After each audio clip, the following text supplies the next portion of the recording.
talk about dimensions.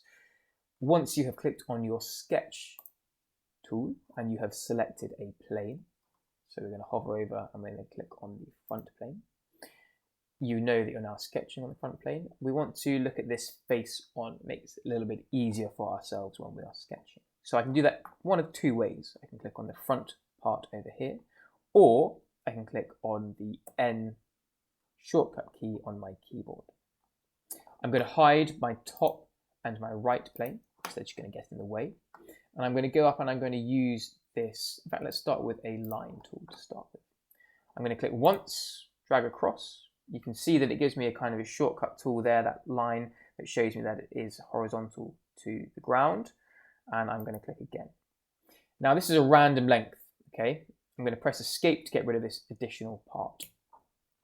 This length is down here, it says 76.916, completely random. We want to make this, say, 100 millimeters, okay? Let's go and click on our dimension tool, which is up here.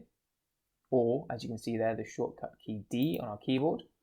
It gives us this crossfire, this crosshatch, or this cross, sorry. We're going to hover over it, it goes orange, we click once, we let go of our mouse button, we push our mouse up or drag the mouse up, we click again with our left mouse button, and now it gives us the option to change that. So I'm going to type in 100 and press enter. That is now 100 millimeters, that line. Okay, 10 centimeters, so we can move that down to make it nice and neat. And we know that that line will always be 100 millimeters. So if I press escape to come out of the dimension tool, and I click on this point here and drag it, I can't make it shorter or longer. Okay, I can only move it around. It's always going to stay at 100, which is very, very useful. I could then go up here, take my line tool, and I can click on this point, and I could add another line, let's say at a different angle, there, like so. I'm going to again press escape, and we have this line. We can do exactly the same thing. We're going to go up to here, we're going to make sure nothing is selected, we're going to click on the dimension tool or shortcut key D, we're going to select it, move out to the side, click again, and let's make this one 50, press enter, and we now have two lines. We can also use the dimension tool for angles. So we've got this random angle here. I can click once on this line, it goes orange, and now I've got this measurement. But I've already done the 50. I want to make the angle to this point here. So we can see I can hover over here like so, click again, and that will give me my angle. And I'm going to make this, just for ease, 100 degrees. So nice and simple, that is some basic dimensioning of lines. I'm going to press escape. I'm going to drag over these by clicking once with my mouse, holding the mouse button down, dragging over, and I'm going to press delete. We're now going to go and get a rectangle. I'm going to click once, drag out, click again, and I have my rectangle. It goes solid, okay, which is good. We know that this is a solid shape. Very quickly, I can add my dimensions. So let's make this 100 by 100. By clicking on there, like so. Nice and easy. Now what you'll notice is that these lines are blue. Okay, and blue is not very good because when we have more complex shapes, it's going to get messy and confusing when you change dimensions. Because what can happen at the moment is this rectangle, I can click and I can drag it and I can move it around. Okay, we don't want that. We want to try and constrain things so that these colors or these lines change from blue to black. And up here, we have these constraints. And we're going to go very simple to start with, just to try and understand how they work. So if I wanted to constrain this, maybe to this point here, I could click on this coincident constraint. Basically, it says two or more sketch entities share the same location.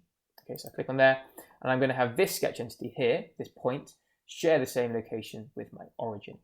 So I click once, I then click again, and it has moved my rectangle so that that point shares that position. Now, because this line is 100, which automatically means this one is 100, and this are 100, and this is held in place, my rectangle, sorry, my square cannot move now. So if I try and move this corner, nothing's going to happen. I can't click and move it around, which is great because then when I change this dimension to say 50, makes it more narrow, but it's held at this point here. And by double clicking on this one here, I can also make this say 20. and then that brings that down. So everything is held in position. So that is the very basics of dimensions and constraints. There are lots of different things that you can do. I'd like you to try by, say, let's go up here and get a circle.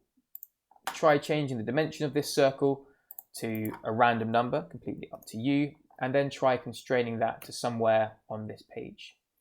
As an example, I'm going to go here, and it's now gone black.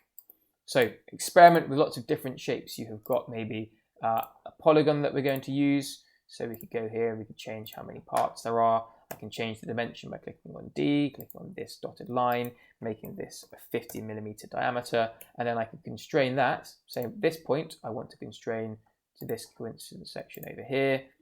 That has not gone black. Why has it not gone black? Because we can still move this around that position in the middle there, okay? Because it's only constrained by one part. So a different thing that we could do is we could say use the horizontal tool, the constraint tool. Click on there, get this line here. I've clicked on that dot, and I'm going to click on this dot here, make that horizontal. And what's actually happening is from here to here are constrained along a horizontal plane. Okay, so there are lots of different options up here. I'd like you to have a play with these, test them out, try sketching different types and dimensioning different options as well, and see how you get on with